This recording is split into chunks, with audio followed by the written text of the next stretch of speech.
नमस्कार। बिहार की बात में आपका स्वागत है। मैं हूं पंकज कुमार। इस खास पेशकश में हम चर्चा करने जा रहे हैं कि किस तरीके से बीजेपी ने केसी त्यागी के साथ साथ चिराग पासवान का भी मुंह बंद करने का प्रयास किया। आपको यह बेहतर पता है कि केसी त्यागी को मुख्य प्रवक्ता पद से जाना क्यों पड़ा, और साथ ही साथ आपको यह बता दें कि चिराग पासवान से मुलाकात कल अमित शाह की होती है और उसके बाद चिराग पासवान प्रधानमंत्री मोदी के साथ अपने अटूट रिश्ते की दुहाई देने लगते हैं। आखिरकार इसके पीछे की वजह क्या थी? क्योंकि पिछले दिनों अमित शाह की मुलाकात पशुपतिनाथ पारस से भी होती है और यह बात बिल्कुल साफ दिखाई पड़ा कि बीजेपी चिराग पासवान को मैसेज दे रही थी कि अगर आप एनडीए के नियम के तहत नहीं चले तो हमारे पास प्लान बी भी है, यानी दलित के नेता के तौर पर हम पशुपतिनाथ पारस को भी तवज्जो दे सकते हैं। और इसलिए पशुपतिनाथ पारस के घर खुद बिहार बीजेपी के अध्यक्ष गए और उसके बाद पशुपतिनाथ पारस अपने भतीजे प्रिंस राज के साथ अमित शाह से मिलने दिल्ली पहुंच गए। यह पूरी घटनाक्रम क्या इशारा करती है, इसके बारे में हम चर्चा करेंगे और आपको हम बताएंगे कि दरअसल क्या हुआ था कि केसी त्यागी को हटाना पड़ा। कहने को भले ही राजनीति में लोग लाख कहें कि वो व्यस्त थे, वो हटना चाह रहे थे, पिछले साल से हटना चाह रहे थे, लेकिन ये सारी घटनाएं क्यों हुई, किसके कहने पर हुई, नीतीश कुमार क्यों नाराज हुए, नीतीश कुमार को फोन क्यों करना पड़ा, संजय झा ने पहले फोन किया, संजय झा ने क्या कुछ कहा, यह सारी बात हम आपको बताएंगे। तो आइए पहले इसकी चर्चा करते हैं कि आखिरकार अब एनडीए में तारतम्य ठीक रहना चाहिए, सबको एक सुर में बात करना चाहिए, क्योंकि 18वीं लोकसभा के गठन के बाद ही प्रधानमंत्री ने यह कहा था कि तमाम पार्टियों के जो प्रवक्ता हैं, खासतौर पर एनडीए के जो घटक दल हैं, उनको एक सुर में बात करना होगा जिससे यह लगे कि एनडीए एकजुट है। इस बारे में हम चर्चा की शुरुआत करने जा रहे हैं। हमारे साथ जुड़ रहे हैं कुछ मेहमान जिनसे हम आपका परिचय करा दें। हमारे साथ जुड़ चुके हैं डॉक्टर संजय कुमार, राजनीतिक विश्लेषक हैं, आपका बहुत बहुत स्वागत है। हमारे साथ जुड़ चुके हैं वरिष्ठ पत्रकार अनुपम मिश्रा, आपका बहुत स्वागत है। और साथ ही साथ हमारे साथ जुड़ चुके हैं आशुतोष कुमार, वरिष्ठ पत्रकार, आपका बहुत स्वागत है। तीनों मेहमानों का बहुत स्वागत है। मैं सबसे पहले जाना चाहूंगा डॉक्टर संजय कुमार के पास। डॉक्टर संजय कुमार, मैं आपको यह बता दूं और दर्शकों को भी बताना चाहूंगा कि एग्जैक्टली हुआ क्या था, केसी त्यागी क्यों हटाए गए, क्योंकि मुझे वो इनसाइड इंफॉर्मेशन पता है। दरअसल 4 दिन पहले ही, 6 दिन पहले ही केसी त्यागी को प्रधान प्रवक्ता, कार्यकारिणी में सारी जिम्मेदारी सौंपी गई और कुछ ही दिन में ऐसा क्या हो गया कि केसी त्यागी को रुखसत होना पड़ा। दरअसल पिछले कुछ दिनों से केसी त्यागी लगातार कुछ कुछ ऐसा कर रहे थे जो घटक दल के नियम के विरुद्ध, जिस नियम का पालन करना था वो दिखाई पड़ रहा था। केसी त्यागी ने एक लेख लिखा, बिहार में पढ़ा गया, जिसमें राहुल गांधी की राजनीति की उन्होंने खूब सराहना की। यह बात बीजेपी को नागवार गुजरी।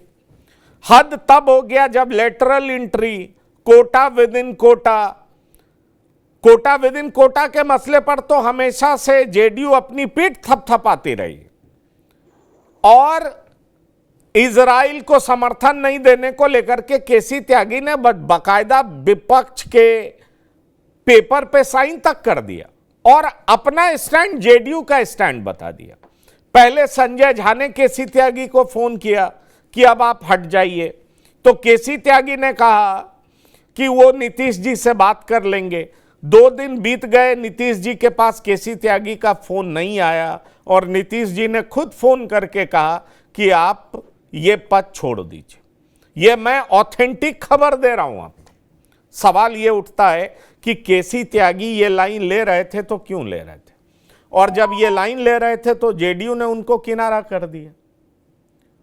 अगर हम बात करें चिराग पासवान भी बहुत अलग लाइन ले रहे थे। कल अमित शाह से मुलाकात हुई है, उसके बाद अपने अटूट रिश्ते की दुहाई दे रहे हैं। क्या डॉक्टर संजय कुमार आपको लग रहा है कि जो लोग एनडीए का जो लाइन है उससे अलग जाने की कोशिश करेंगे, बीजेपी बर्दाश्त करेगी क्या? और आपको यह दिखाई पड़ रहा है कि बीजेपी बर्दाश्त नहीं करेगी, इसीलिए केसी त्यागी को हटना पड़ा, चिराग पासवान को माइल्ड होना पड़ा, और नहीं तो चिराग पासवान को बता दिया गया कि आप ये मत समझिए कि आप इंडिस्पेंसेबल हैं, आपके चाचा भी पशुपतिनाथ पारस हैं, हम उनको भी तवज्जो दे सकते हैं। और उनसे मुलाकात अमित शाह की हुई भी थी। क्या कहना चाहेंगे आप?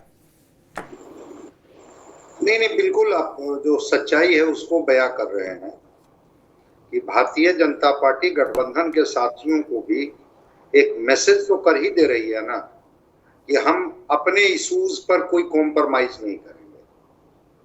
आपकी सहमति असहमति का एक दायरा तक तो हम स्वागत करेंगे या चुप रहेंगे, लेकिन जब आप उस लक्ष्मण रेखा को पार कीजिएगा तो फिर हम निर्णय लेने की स्थिति में। और जब तक भारतीय जनता पार्टी अपने एजेंडे को आगे नहीं बढ़ाएगी, एजेंडे पर आगे नहीं बढ़ेगी, तब तक शायद पार्टी की वजूद पर भी संकट हो जाएगा।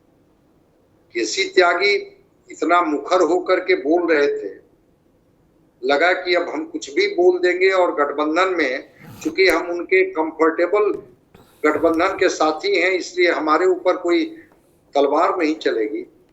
कहा तो जाता है कि अमित शाह जी और संजय झा के बीच में भी बात हुई, और अमित शाह जी ने भी कहा कि भाई कौन आदमी को आप रखे हुए हैं जो हमारे हर स्टैंड के खिलाफ में खड़ा हो जा रहा है? क्या आपकी पार्टी का स्टैंड है? और अगर पार्टी का स्टैंड नहीं है तो फिर इस आदमी को हटाइए। और उनको हटाया गया। अग्निवीर से इन्होंने शुरू किया था, जिस तरह से मुखर होकर के विरोध कर रहे थे, फिर इन्होंने लेटरल एंट्री पर जिस तरह से मुखर होकर के विरोध कर दिया, सब कैटेगराइजेशन पर इन्होंने अपने लाइन ले लिया। ऐसा लग रहा था कि जैसे ये विपक्ष की लाइन, और इसीलिए तो आप देखे होंगे कि कांग्रेस भी इनको स्वागत करने के लिए तैयार है। आज तेजस्वी यादव जी ने ऑफर दिया कि आप आइए मेरे साथ। भाई अगर आप गठबंधन में है तो गठबंधन का एक धर्म है। अगर इतना ही आपका सेकुलर स्टैंड है, इतना ही आप पॉलिसी मेकिंग में आप ही तय करेंगे चीजों को, और उस पर भारतीय जनता पार्टी बड़े दल होने के बाद भी आपकी बात को सुनेगी, तो फिर ठीक है, गठबंधन में आप स्वतंत्र हैं। लेकिन जब गठबंधन में है तो इसीलिए एक शब्द इस्तेमाल होता है, common minimum programme. Creamy layer पर तो बोल गई बीजेपी, लेकिन सब कैटेगरी पर बीजेपी नहीं बोली, और लेटरल एंट्री नहीं हो रही है। ठीक है, उसमें रिजर्वेशन का प्रोविजन है, रिजर्वेशन की बात आप कीजिए। और ठीक आपने कहा कि अंत में तो जो वो चिट्ठी थी, वो चिट्ठी भी सार्वजनिक हो गई, जिसमें किस तरह से इजरायल को नहीं मदद करने की बात में केसी त्यागी जी का सिग्नेचर उस पर है। तो केसी त्यागी जी को लगा कि हर स्टैंड के साथ पार्टी खड़ी हो जाएगी, लेकिन उनको ये नहीं पता है कि संजय झा को जो कार्यकारी अध्यक्ष बनाया गया है, वो इसलिए बनाया गया है कि वो दोनों के बीच में सेतु का काम करे। बीजेपी क्या चाहती है और नीतीश कुमार क्या चाहते हैं, दोनों एक दूसरे से अवगत रहे। और जहां तक चिराग पासवान की आप बात कर रहे हैं, चिराग पासवान की तो भाषा ही बदल गई। वो सारे स्टैंड पर खिलाफ थे। वो वक्फ बोर्ड का जमीन का मामला हो, जातीय जनगणना का, सब कैटेगराइजेशन का सुप्रीम कोर्ट का वो वर्डिक्ट हो, चाहे वो लेटरल एंट्री का मामला हो, भारत बंद का मामला हो, चिराग पासवान तो ऐसे लग रहे थे कि जैसे विपक्ष के सुर में सुर मिला करके वो एनडीए गठबंधन में भी होते हुए वो अपनी राह अलग कर लिए थे। मैंने तो पहले भी कहा था कि गठबंधन में, एनडीए गठबंधन में अजीत पवार और चिराग पासवान दो ही लोग थे जिन्होंने कास्ट सेंसस की वकालत मजबूती से की, जबकि बीजेपी का जो स्टैंड है वो साफ है। वो तो चूंकि हिंदू वोटों का कहीं से भी बिखराव नहीं चाहती है। वो नहीं चाहती है कि हिंदू जातियों में बटे और जाति में बट करके और वोटों का बिखराव हो, जबकि क्षेत्रीय पार्टियों का वही आधार ही है सत्ता में रहने का या सत्ता में जगह बनाने की। तो क्षेत्रीय पार्टियां के साथ अब राहुल गांधी जी सुर मिलाने लगे और चिराग भी उनके साथ सुर मिलाने लगे, तब जाकर के बीजेपी का जो ऑपरेशन लोटस होता है वो शुरू हुआ। दिलीप जायसवाल को पारस जी के यहाँ भेजना, पारस जी से फिर और प्रिंस पासवान से अमित शाह की मुलाकात, बात, फिर पारस जी का प्रेस कॉन्फ्रेंस कि नहीं नहीं नहीं नहीं, हमें तो कहा गया है कि आप धैर्य रखिए और चुनाव में, विधानसभा के चुनाव में हम आपके सम्मान का, आपका पूरा ध्यान रखेंगे। तो बिल्कुल आपने सही कहा कि बीजेपी ठीक है गठबंधन के साथियों को तरजीह देगी, लेकिन एक स्तर तक, एक हद तक ही, और वो लेवल, वो लक्ष्मण रेखा जब पार्टियां पार करेंगी तो बीजेपी अब उसको, जिस तरह से दोनों लोगों को, केसी त्यागी जी को हटवाया गया और चिराग पासवान को बैकफुट पर लाया गया, अब उनको प्रधानमंत्री अच्छे लगने लगे कि जब तक चिराग पासवान, वो ये एकदम एकदम आप ठीक बात कह रहे हैं। हमारे साथ अनुपम मिश्रा भी जुड़ रहे हैं। अनुपम मिश्रा जी देश की राजनीति पर बड़ी पैनी नजर रखते हैं और बीजेपी की राजनीति को बखूबी समझते हैं। मैं आपसे एक बात समझना चाहूंगा अनुपम जी, क्योंकि बीच में यह बात उठने लगी कि अब बीजेपी को समझ में आने लगा है कि गठबंधन के तहत कैसे दबाव की राजनीति करनी पड़ती है। जो प्रधानमंत्री मोदी पहले कभी देखे नहीं हैं, अब उनको देखना पड़ रहा है, क्योंकि चिराग के सुर अलग निकल रहे थे, अजीत पवार कुछ और बोल रहे थे, जातीय जनगणना पर चिराग पासवान कुछ और बोलने लगे थे, और जिस तरीके से वक्फ संशोधन बिल को जेपीसी में भेज दिया गया, उसके बाद तो यह कहा जाने लगा कि देख लीजिए अब यही मोदी हैं, डिफेंसिव हो रहे हैं, देखिए इनका स्टैंड क्या है। और खास तौर पर जब कोटा विद इन कोटा को लेकर के जिस तरह का बयान देना पड़ा बीजेपी को, उसके बाद तो कहा जाने लगा कि देख लीजिए बीजेपी कैसे अब डिफेंसिव होकर के शासन कर रही है। अनुपम जी, मैं आपसे पूछना चाहता हूं, क्या प्रधानमंत्री मोदी अपने प्रिंसिपल्स, जिस तरीके से वो दिखाने की कोशिश कर रहे थे शुरू में कि वो अपने सिद्धांतों पर कोई समझौता नहीं करेंगे, बीजेपी की जो आइडियोलॉजी है उसको इंप्लीमेंट करेंगे और वो पीछे मुड़ करके नहीं देखेंगे, क्या आप महसूस कर रहे हैं कि इन लोगों की वजह से प्रधानमंत्री को झुकना पड़ रहा है, सरकार को झुकना पड़ रहा है, सरकार चलाना अब उतना आसान नहीं है? जो टफ स्टैंड लेते थे अब टफ स्टैंड लेने में बड़ी दिक्कत आ रही है, या आप ये मान रहे हैं कि थोड़ी बहुत दिक्कत आएगी लेकिन ये लोग राजनीति करना इस तरीके से जानते हैं कि जो दिक्कत पैदा करेंगे उन्हें या तो ठीक कर देंगे या उनका विकल्प ढूंढ लेंगे? देखिए, पहली बात तो जो बीजेपी की आइडियोलॉजी की बात हो रही है, नरेंद्र मोदी के प्रधानमंत्री बनने के बाद से ये क्लियर नहीं हो पाया कि बीजेपी की आइडियोलॉजी क्या है। मोहन भागवत के आने के बाद ये समझ में नहीं आ रहा है कि आरएसएस की आइडियोलॉजी क्या है। ये तो अपने आप में एक बड़ा डिबेट है।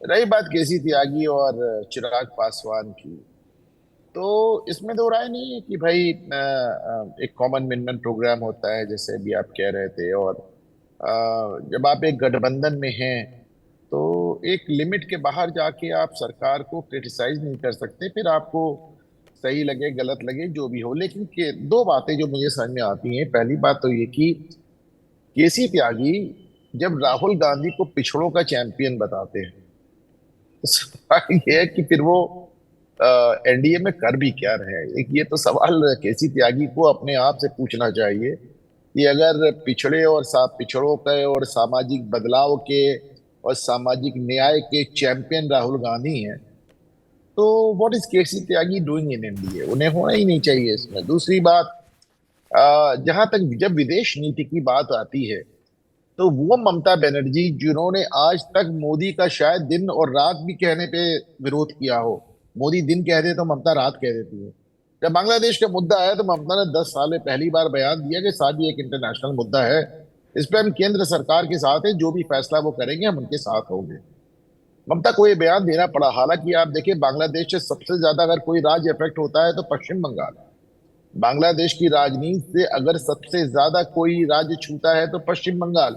लेकिन ममता बनर्जी जिन्होंने आज तक पिछले 10 साल में नरेंद्र मोदी की एक भी बात पे सहमति प्रदान नहीं की, उन्होंने कहा कि साहब बांग्लादेश के मुद्दे पे जो कुछ मोदी सरकार करेगी हम उनके साथ खड़े हैं, ये एक इंटरनेशनल इशू है। पर केसी त्यागी बाकायदा भोज ही नहीं करते और एक जॉइंट स्टेटमेंट इशू करते हैं जिसमें वो सीधे सीधे केंद्रीय नीति को एकदम धता बता देते हैं। वो एकदम इजराइल के मुद्दे पे भारत सरकार की नीति की धज्जियां उड़ा देते हैं।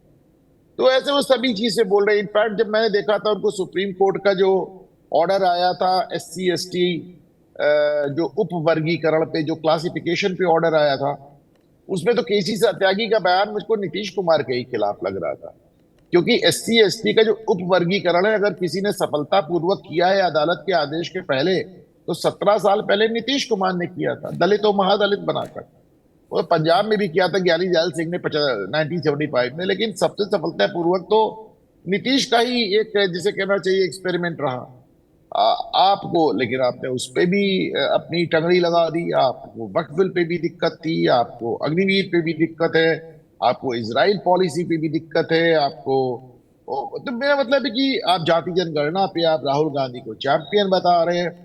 तो एक सवाल तो केसी त्यागी से ये होना चाहिए कि साहब आप कर क्या रहे हैं एनडीए में। लेकिन इसका एक दूसरा पहलू भी है पंकज जी।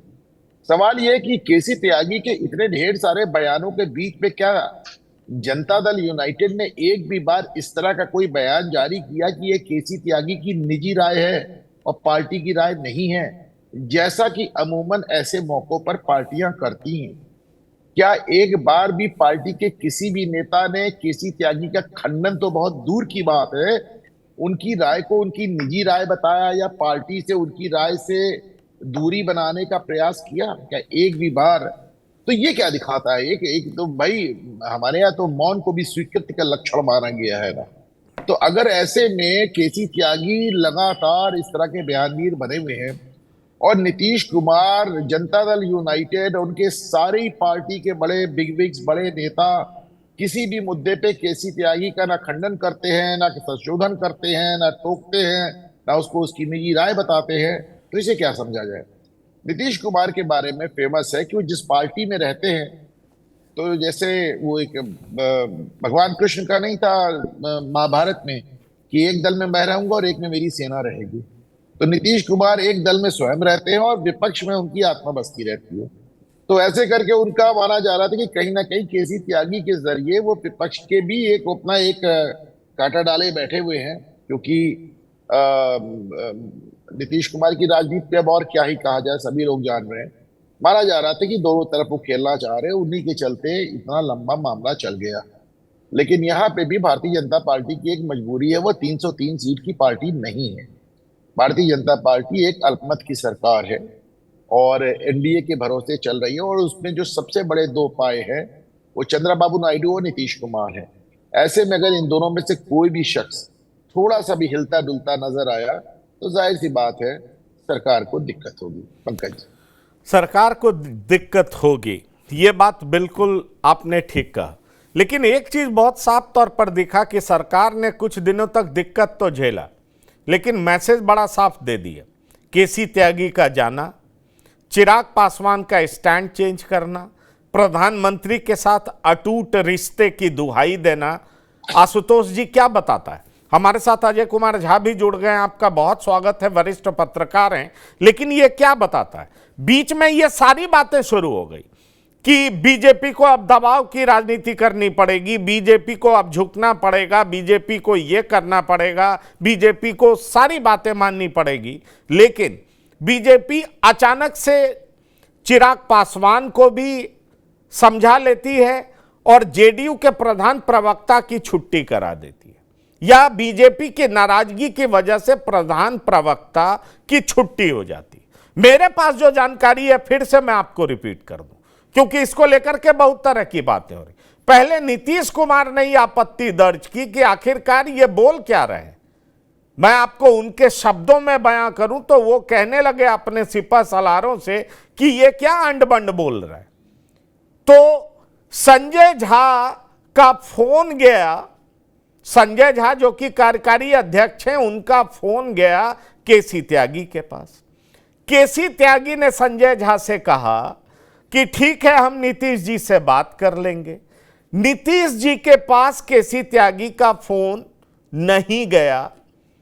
24 घंटे से 48 घंटे तक जब फोन नहीं गया तो नीतीश जी ने खुद उनको फोन करके कहा कि आप ये पद छोड़ दीजिए। अब समझिए कि जो नीतीश कुमार के राजनीतिक सलाहकार हों और जेडीयू के प्रधान प्रवक्ता हों, उनको प्रवक्ता पद से हटने का आदेश डायरेक्ट नीतीश कुमार के तरफ से आया। इसका मतलब साफ है कि जेडीयू जिस स्टैंड पे चलना चाहती थी, केसी त्यागी उससे बहुत ज्यादा आगे निकल चुके थे और इसीलिए जेडीयू को केसी त्यागी को प्रधान प्रवक्ता से भी हटाना पड़ा, राष्ट्रीय प्रवक्ता से भी हटाना पड़ा। आशुतोष कुमार जी बिल्कुल। आप देख रहे हैं कि एक दौर था भाजपा का जब अटल बिहारी वाजपेयी की सरकार थी। उस दौर में जिस तरीके से एनडीए का जो कुनबा था और गठबंधन की सरकार चल रही थी, उस दौर की तुलना अगर आप आज के दौर में करेंगे तो भाजपा अब वो भाजपा नहीं रही है कि वो अपने सहयोगी दलों के सामने नतमस्तक रहेगी या घुटने टेक कर रहेगी। भाजपा ने उसी वक्त यह साबित कर दिया कि उसकी क्या रणनीति होगी आने वाले समय में। जब मंत्रिमंडल का गठन किया गया तो उसी वक्त आप समझ सकते हैं कि इस बार जो उनके सहयोगी दल हैं वो भाजपा को नचाएंगे या भाजपा अपने सहयोगी दलों को नचाएगी। क्योंकि पिछली दफा जब भाजपा अपने आश्रय उसने पूरा समर्थन जुटा लिया था, 300 से पार का उसका आंकड़ा था, 272 का जादुई आंकड़ा खुद के आश्रय था, तो भाजपा ने आखिर इन्हीं वजह से अपने सहयोगी दलों को काफी तरजीह नहीं दिया था और नीतीश कुमार ने कहा था कि हमें सांकेतिक जो है हिस्सेदारी नहीं चाहिए और वो सरकार में नहीं शामिल हुए थे। तो भाजपा ये बात बखूबी जानती है कि जब उसके पास संख्या बल कम होगी तो खास तौर से जो क्षेत्रीय दल हैं वो उनके साथ किसी तरह का तोल मोल करेगी। तो भाजपा उसके लिए जो आप कह रहे हैं आजकल प्लान बी चल रहा है, चाहे वो झारखंड की बात करे या और देश के अन्य राज्यों की बात करे, तो वो प्लान बी पर भी काम करती है और अपने आप को काफी मजबूती से इस स्थिति में भी खड़ी रखे हुए है। क्योंकि आपने देखा होगा कि जब रामविलास पासवान जी जीवित थे और उस वक्त कैसे उनकी वजह से भाजपा सत्ता से बाहर गई थी, तो उनके पुत्र की जो राजनीतिक विरासत है इस बार जो उन्होंने अब बयानबाजी की है और जो अपना आप सीधे तौर पर बिहारी भाषा में कहा जाए जो लक्षण दिखाया है, वो निश्चित तौर पे उसी राजनीतिक विरासत को आगे ले जाते हुए देखे जा रहे हैं। अगर उनकी जमुई की आप बात कर लें तो वहां की जनता में चिराग पासवान को लेकर कोई बहुत क्रेज नहीं है और विकास के रूप में वो नहीं जाने जा रहे हैं, लेकिन सत्ता सुख भोगने की जो उन्होंने अभी विगत कुछ 10 दिनों में जो अपनी रणनीति का खुलासा किया, जब वो फंसते नजर आए, जिस तरह की बातें उठने लगी कि उनके 3 सांसद पाला बदल सकते हैं, तो वो फिर वापस बैकफुट पर आए। और जिस तरीके से भाजपा ने जो तस्वीरें साझा की, जेपी नड्डा जी ने जो तस्वीरें साझा की और जिस तरीके से गृह मंत्री अमित शाह ने उनके चाचा के साथ तस्वीरें साझा की, तो चिराग पासवान को लग गया कि अब भाजपा वो भाजपा नहीं है। ठीक उसी तरह मैं ये बात नहीं मान सकता हूं कि केसी त्यागी ने जो बयान दिए होंगे वो निजी आश्रय पर दिए होंगे, क्योंकि नीतीश कुमार की आप राजनीति देख लेंगे जब वो एनडीए नहीं, देखिए आशुतोष जी, एक बात मैं आपको बताना चाहूंगा। हमारे साथ अजय झा साहब भी जुड़ गए हैं, सीनियर जर्नलिस्ट हैं, बहुत लंबे समय से नीतीश कुमार की पॉलिटिक्स को समझते हैं। मेरे पास ये जानकारी है, केसी त्यागी इन तमाम मुद्दों पर बिना पार्टी के वरिष्ठ नेताओं से संपर्क साधे अपनी बात रख रहे थे और इस बात की नाराजगी लगातार बड़े नेताओं में हो रही थी। ठीक है, वक्फ संशोधन बिल को लेकर के जेपीसी की बात, वो माइल्ड स्टैंड लिया जेडीयू ने, ये अलग बात है, क्योंकि जेडीयू अपना सेकुलर क्रीडेंशियल खोना नहीं चाहती, जबकि जेडीयू मुगालते में है। लोकसभा में भी 12% से ज्यादा वोट मुसलमानों का जेडीयू को नहीं मिला है, लेकिन जेडीयू ये अपना सेकुलर क्रीडेंशियल रखना चाहती है। ललन सिंह का बयान जो लोकसभा में था उससे थोड़ा अलग स्टैंड बाकी नेताओं का दिखा, इस बात को मैं मान सकता हूं। लेकिन और अन्य मुद्दों पर केसी त्यागी जिस तरीके से बात कर रहे थे, जेडीयू के सेकेंड लाइन के जो लीडरशिप है, जो बड़े नेता हैं, उनमें इस बात को लेकर के जरूर नाराजगी थी कि केसी त्यागी बात किससे कर रहे हैं। संजय झा कार्यकारी अध्यक्ष है, उनसे बात नहीं कर रहे हैं, ललन सिंह है, उनसे बात नहीं कर रहे हैं, विजय चौधरी है, उनसे बात नहीं कर रहे हैं। केसी त्यागी अपनी लाइन लेकर के चल रहे थे और ऐसा लग रहा था कि जेडीयू का यही लाइन है, और केसी त्यागी के लाइन से लगने लगा कि बीजेपी और जेडीयू में सब कुछ ठीक नहीं चल रहा। इसीलिए केसी त्यागी को हटाना पड़ा। क्या अजय झा जी आपको यह लगता है कि केसी त्यागी जैसे सीजन्ड पॉलिटिशियन, जो कि ललन सिंह के अध्यक्ष काल में, शरद यादव के अध्यक्ष काल में, नीतीश कुमार के अध्यक्ष काल में हमेशा कोर टीम का हिस्सा रहे, तो आखिरकार वो इस तरह का बयान दे क्यों रहे थे? क्या कोई दूसरी पार्टी में अपने लिए चांस देख रहे हैं या इसमें कोई और आपको राजनीति दिखाई पड़ती है? क्योंकि बीजेपी ने उनको हटवाकर या नीतीश कुमार ने उन्हें राष्ट्रीय प्रवक्ता से हटाकर एक मैसेज तो दे दिया कि जेडीयू बीजेपी को नाराज करना नहीं चाहती, जेडीयू बीजेपी के साथ मिलकर के ही अगला विधानसभा चुनाव लड़ना चाहती। बिल्कुल, आपने सही सवाल उठाया है पंकज जी। इसमें कई कॉम्प्लिकेशंस हैं अगर हम लोग इसे समझने की कोशिश करें। ये बात सच है कि अभी जैसा कि आपने बताया भी कि जो भी उनके बयान आ रहे थे त्यागी जी के, वो अमूमन ज़्यादातर वो उनके अपने स्तर के थे, परंतु एक बात तो निश्चित तौर पर साफ बनता ही है किसी भी एनालिस्ट के लिए या किसी भी जर्नलिस्ट के लिए या किसी के लिए भी, कि अगर ये बयान उनके इधर पिछले लंबे समय से अपने हिसाब से आ रहे थे तो पार्टी तो इसे देख रही थी, पार्टी के लोग भी इसे देख रहे थे। कहीं भी किसी सीधे नीतीश कुमार नहीं बोलते, लेकिन कहीं दूसरे स्तर के उनसे नीचे के स्तर के नेता कुछ तो इस पर विरोध करते, तो ऐसा तो दिखता नहीं था।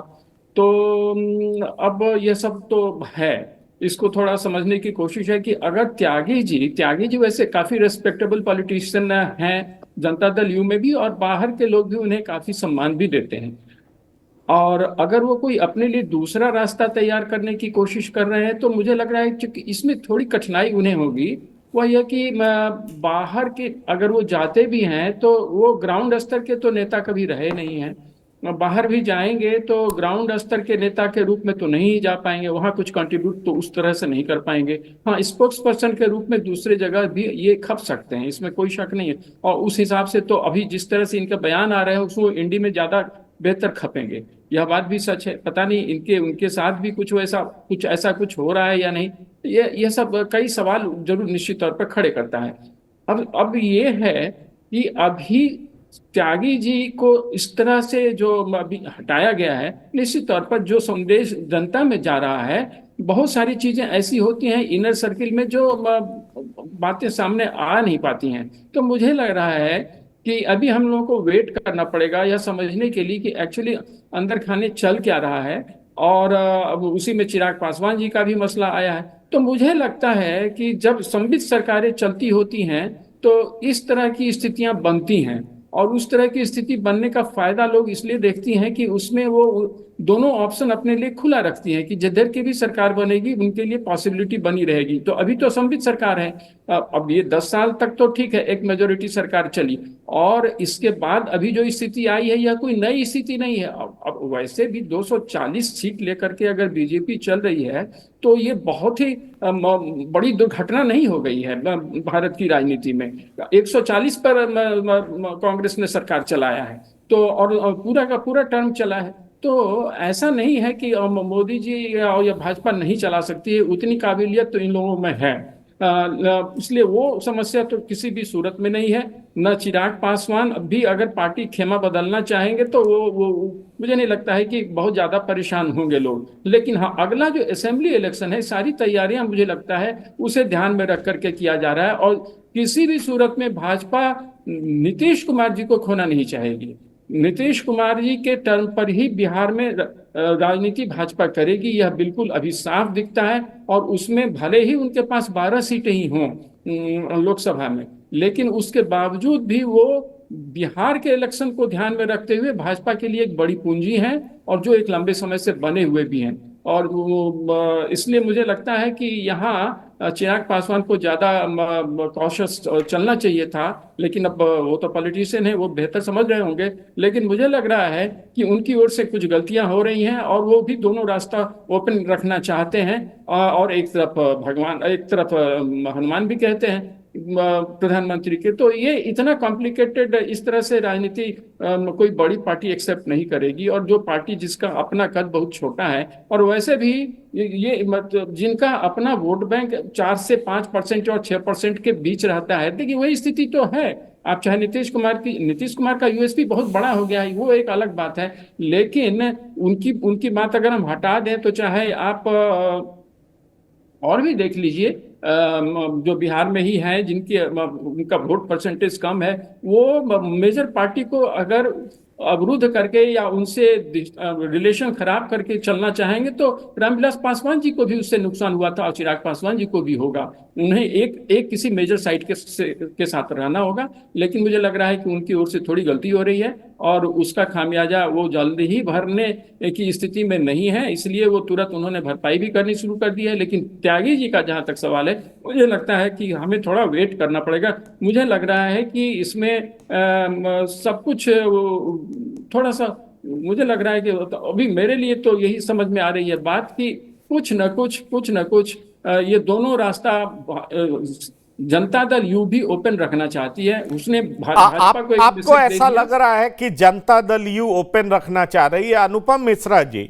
जनता दल यू ओपन रखना चाह रही है, जबकि मेरी जानकारी में ऐसा है नहीं। जनता दल यू ओपन रखना चाहती तो मैं आपको यह बता दूं कि 2015 में जब आरजेडी और जेडीयू की सरकार बनी थी और दोनों साथ चुनाव लड़ रहे थे, तो उस समय केसी त्यागी का कद कम हुआ था, केसी त्यागी का कद बड़ा नहीं हुआ था। अभी फिर जब 2022 में ये लोग साथ आए थे तो केसी त्यागी कंफर्टेबल नहीं थे, मैं आपको ये बता सकता हूं, ये मैं पुख्ता तौर पर जानता हूं। लेकिन अब केसी त्यागी क्यों इस तरह का बयान देने लगे? शायद केसी त्यागी का मूड बदल रहा होगा। लेकिन मुझे यह पता है कि ललन सिंह को अच्छा नहीं लग रहा था, संजय झा को अच्छा नहीं लग रहा था, विजय चौधरी को अच्छा नहीं लग रहा था। संजय झा और नीतीश कुमार की बात हुई, फिर संजय झा ने पहले फोन किया और तब केसी त्यागी ने कहा कि वो नीतीश जी से बात कर लेंगे। केसी त्यागी का फोन नहीं गया तो फिर नीतीश जी का फोन आया और उनको फरमान सुना दिया गया कि आपको राष्ट्रीय प्रवक्ता से हट जाना है। ये सच है, अभी भी वो जेडीयू में हैं। मैं आपसे एक अनुपम जी सवाल ये पूछना चाहता हूं कि अपने आप को हनुमान कहने वाले चिराग के सुर क्यों बदल रहे हैं? क्या पुराने समय में जो चिराग के साथ हुआ और चिराग को जो उम्मीद थी कि प्रधानमंत्री से वो मदद मिलेगी, वो मिला नहीं, इसलिए अब चिराग को लगता है कि उनके 5 एमपी इंपॉर्टेंट है और इसलिए चिराग भी अपना सुर बदलने लगे? जब बीजेपी ने उनको ये बताना शुरू किया कि ये मत समझो हम कमजोर हैं, तब फिर से चिराग थोड़े माइल्ड हुए हैं। पर चिराग जो अपने को प्राउडली हनुमान बताते थे, उनको क्या अलग चीज दिखाई पड़ रहा है जिस वजह से वो कई सारे ऐसे मुद्दे पर बड़ा आगे बढ़कर के बयान दे रहे हैं? घटक दलों के बीच में भी ये बात हो सकती थी, एनडीए की मीटिंग में भी वो दबाव बना सकते थे, लेकिन सड़क पर आकर के इस तरह के बयान देने का मतलब क्या था? चिराग की पॉलिटिक्स को आप किस तरीके से देख रहे हैं? मेरा सीधा सवाल है, क्या आपको ये लग रहा है कि विधानसभा चुनाव से पहले चिराग बार्गेन करना चाहते हैं, ज्यादा से ज्यादा सीटें अपनी पार्टी के लिए लेना चाहते हैं, इसलिए वो इस तरह का रुख अपना रहे थे?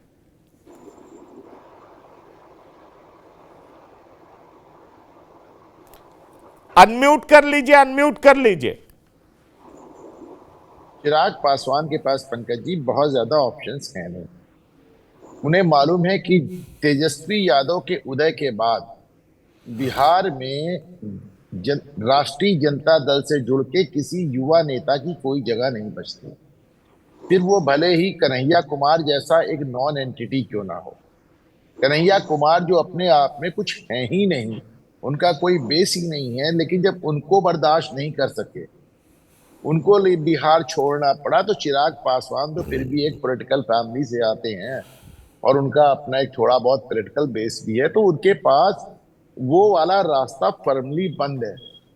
उनके पास नीतीश कुमार वाली सुविधा नहीं है कि उधर भी चले जाएं इधर भी चले जाएं, पलटते रहें। उन्हें मालूम है कि राष्ट्रीय जनता दल में और राष्ट्रीय जनता दल से जुड़कर उनके पास कोई विकल्प नहीं है, वो विकल्प ही नहीं है उनके सामने। जो वो हनुमान बने हुए हैं वो कोई राम की भक्ति में नहीं है, अपनी राजनीति की मजबूरी में बने हुए हैं पंकज जी। तो ठीक है, वो भी ठीक है, वो राजनीति उनकी अपनी जगह है। एक मुस्लिम वोटों का मिथ भी ऐसा है जो लोगों को तमाम मौकों पे तमाम तरह के स्टैंड लेने के लिए विवश कर देता है। हालांकि 2024 में ये मिथ बड़ी बड़ी मात्रा में बड़ी जिसे कहते हैं बड़ी हर जगह टूटा है तकरीबन। लेकिन फिर भी अभी एक मिथ मौजूद है जिसको लेकर लोग अपनी अक्सर राजनीति में कुछ ऐसे बयानों का छौंकना लगाते रहते हैं जिससे उनका सेकुलरिज्म जिंदा रहे।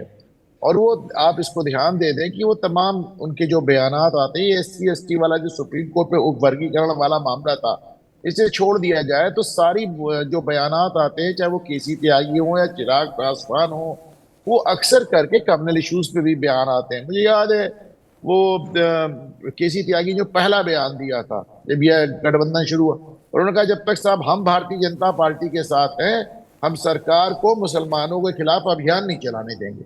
इसका क्या मतलब है? जब तक KC त्यागी नहीं थे, सरकार मुसलमानों के खिलाफ अभियान चला रही थी, नहीं चला रही थी, KC त्यागी तो यही कह रहे हैं ना।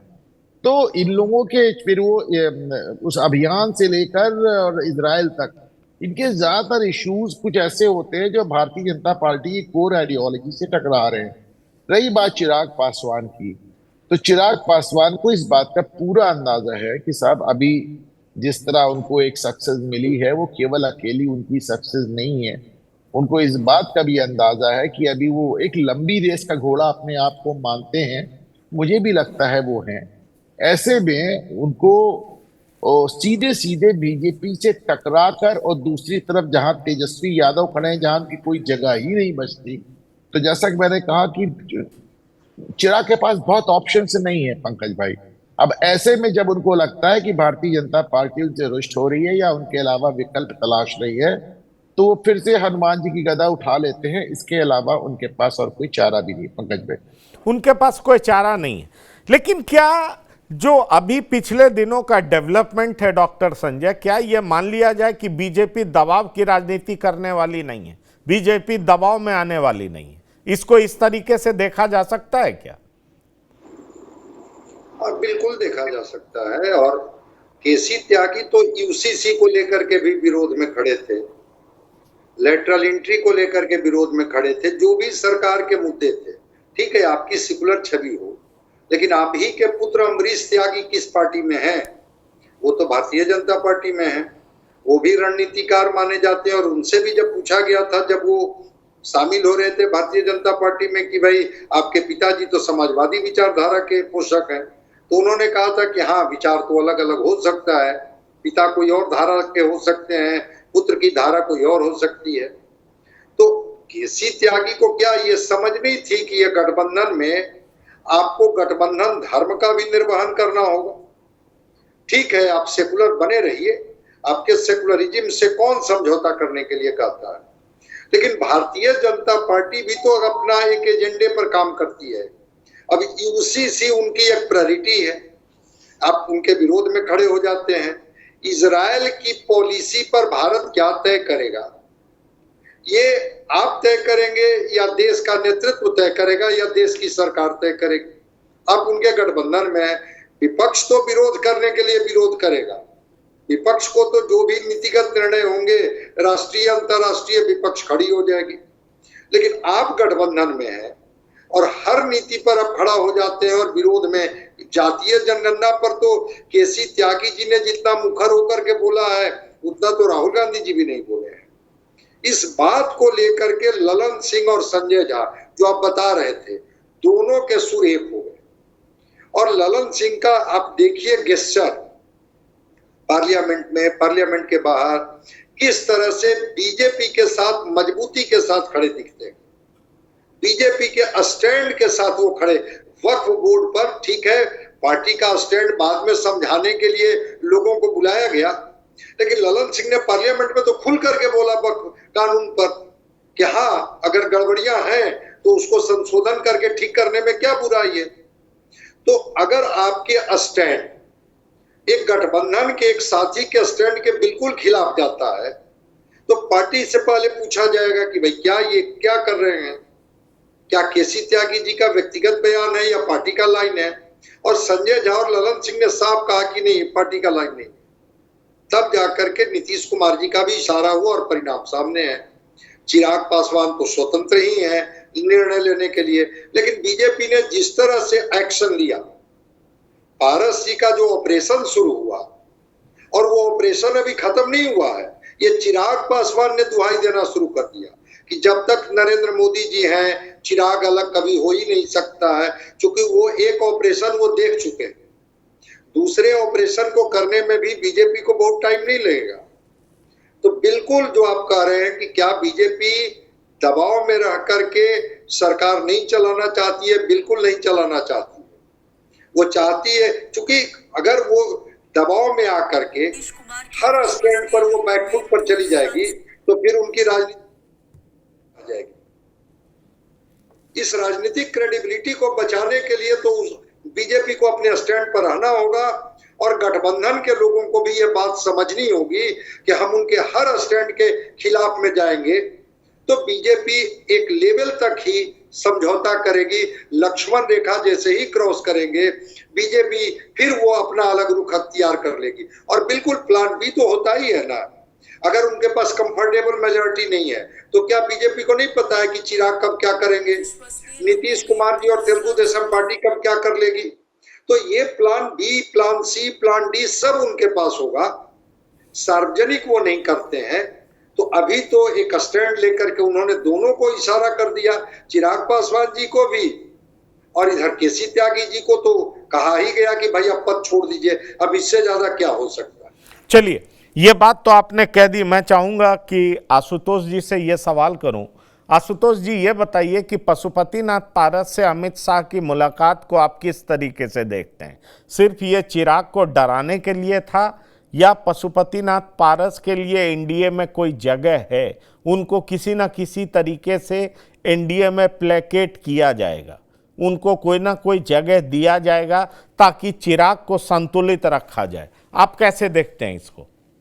देखिए, चिराग पासवान ने पिछले समय में एक बड़ा दबाव बनाया एनडीए के भीतर और उन्होंने 5 सीटें जीतकर भी लाई थी। और भाजपा को ऐसा लग रहा है कि बिहार में चिराग पासवान ही लोजपा के असली नेता रहेंगे। लेकिन हाल के दिनों में जो घटनाक्रम हुआ तो फिर भाजपा ने अब सोचा कि हमें भी दबाव की राजनीति करनी है। लेकिन इससे पूर्व हम लोगों को ये मानना होगा कि पशुपति पारस जी को कुछ न कुछ भाजपा जरूर देती। उन्हें कहीं राज्यपाल बनाया जाना था, ऐसा उन्होंने भी इशारों में कहा था। लेकिन चूंकि चिराग पासवान ने खासा दबाव बनाया, इसीलिए उनको उस परिस्थिति में नहीं लाया गया। और आपने देखा होगा कि किस तरीके से उनका जो सरकारी आवास था जहां पे लोजपा का कार्यालय संचालित होता था, उसको लेकर भी एक चिट्ठी जारी की गई बिहार सरकार के तरफ से कि उस आवास को खाली करवाया जाएगा। उसको लेकर भी काफी हाय तौबा मची। तो ये सब चिराग पासवान ने अपने दबाव की राजनीति को लेकर किया। लेकिन अब चिराग पासवान बिहार में मुख्यमंत्री बनने को लेकर कुछ प्रेशर पॉलिटिक्स कर रहे हैं। वहीं झारखंड में भी चुनाव हो रहे हैं तो वहां भी वो कुछ सीटें, मतलब कुछ गठबंधन में सीटों को झटकने के लिए वो प्रेशर पॉलिटिक्स कर रहे थे। इन सब के बीच में भाजपा ने भी एक बड़ा दाव खेला और वो उन्होंने फिर से पशुपति पारस को अपने साथ लाकर खड़ा किया। लेकिन अब भविष्य में ऐसा लगने लगा है कि चिराग पासवान को शांत रखने के लिए भाजपा भी एक रणनीति के तहत हो सकता है कि पशुपति पारस को भी कहीं ना कहीं सेट करे। इसी खलबलाहट में, इसी खलबली में, इसी बौखलाहट में फिर तुरंत चिराग पासवान जाकर फिर गृह मंत्री से मिलते हैं। लेकिन अब भाजपा भी वो भाजपा नहीं है जैसा मैं आपको कह रहा हूं। चलिए, ये बात आपने बहुत साफ कर दिया। अब मैं चाहूंगा अजय जी से मैं पूछना चाहूंगा, अजय जी, क्या आप विधानसभा चुनाव तक एनडीए को एक साथ देख रहे हैं? क्या आप ये महसूस कर रहे हैं कि बिहार में एनडीए एकजुट रहेगा और उसमें कुछ सीटें पशुपतिनाथ पारस को भी मिल सकता है, या चिराग पासवान कुछ अलग स्टैंड ले सकते हैं?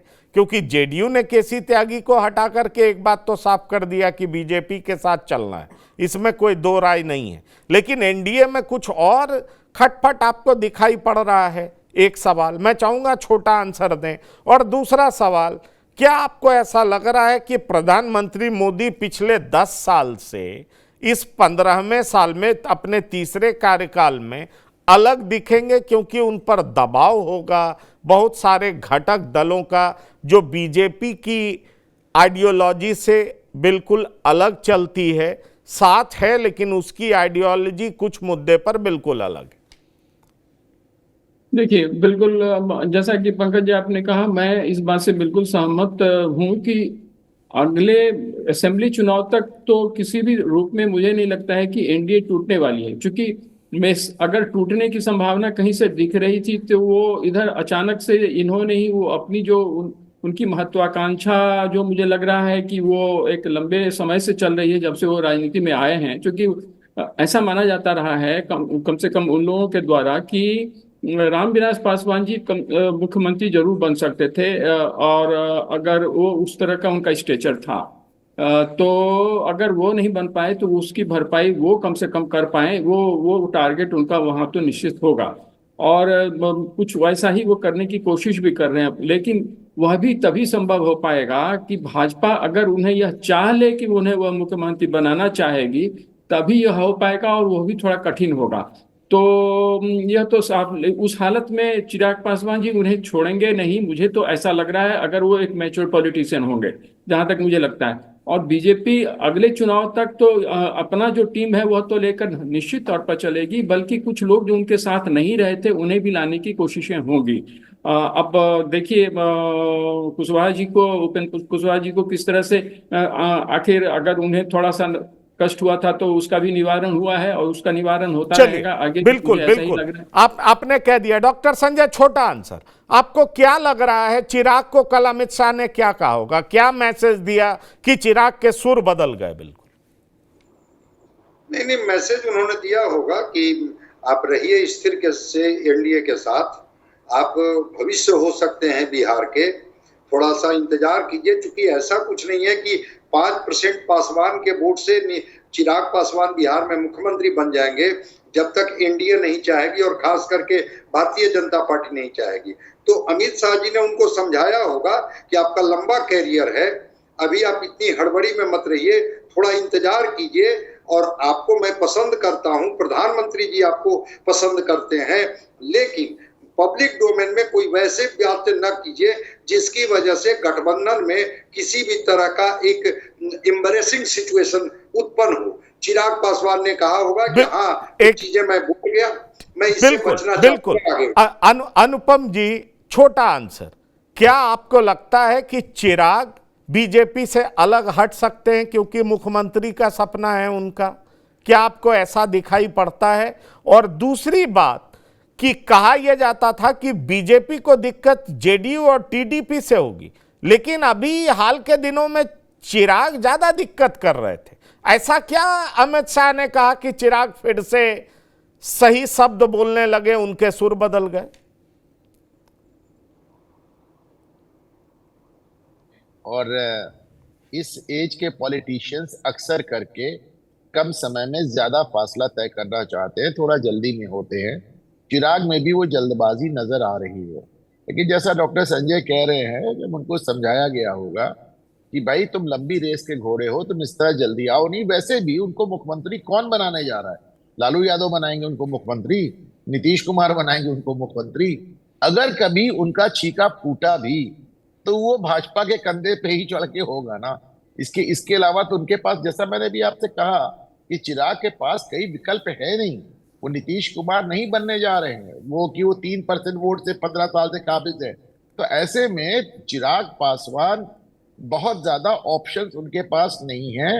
एक जवानी का जोश है जिसमें उनको आप कई सीमाओं का अतिक्रमण करते देखते हैं, लेकिन जब बुला के समझाया गया होगा, वो भी शीर्ष नेतृत्व से, तो चिराग को बात समझ में आ गई। कम से कम अभी ऐसे ही प्रतीत होता है पंकज। बिल्कुल, चलिए, प्रतीत होता, और शायद यही वजह है कि चिराग पासवान के स्वर भी बदल गए और केसी त्यागी की जगह राजीव रंजन प्रसाद राष्ट्रीय प्रवक्ता भी हो गए। तो इसका मतलब बहुत साफ है कि बीजेपी की तरह बीजेपी के अन्य घटक दल भी एनडीए को मजबूत देखना चाहते हैं और एनडीए में सब कुछ ठीक ठाक रहे, इसके प्रयास में लगे हुए हैं। बिहार की बात में आशुतोष जी आपका, अनुपम जी आपका, अजय कुमार झा आपका और डॉक्टर संजय कुमार आपका शिरकत करने के लिए बहुत बहुत धन्यवाद और शुक्रिया। तो इस प्रोग्राम में इतना ही। ताज़ा तरीन खबरों के लिए आप लगातार देखते रहिए TV9। धन्यवाद, नमस्कार।